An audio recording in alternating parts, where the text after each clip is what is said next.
নমস্কার, আমি অনুরাধা গোস্বামী। আজকে আমরা গাইব কীর্তনের একটি খুব প্রসিদ্ধ তাল, যেটিকে আমরা বলে থাকি সোম তাল।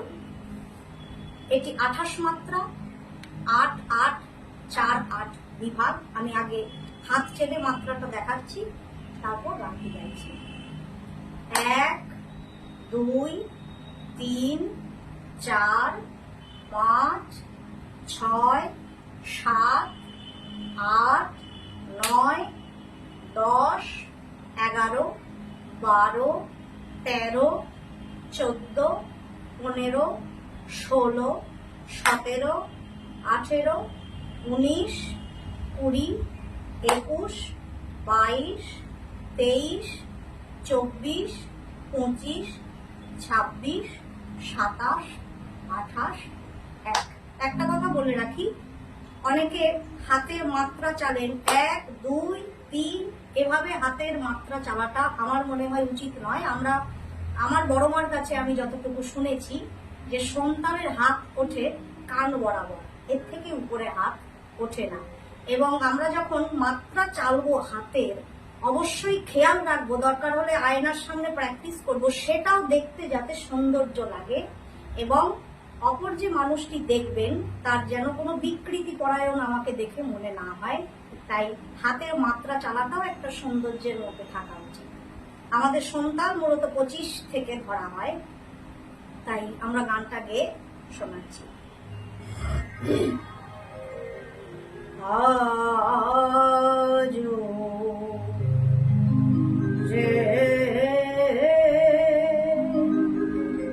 আজো যে আচরে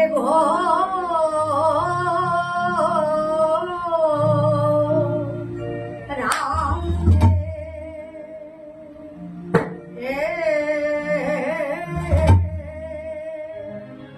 ও হে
ঘোড়ার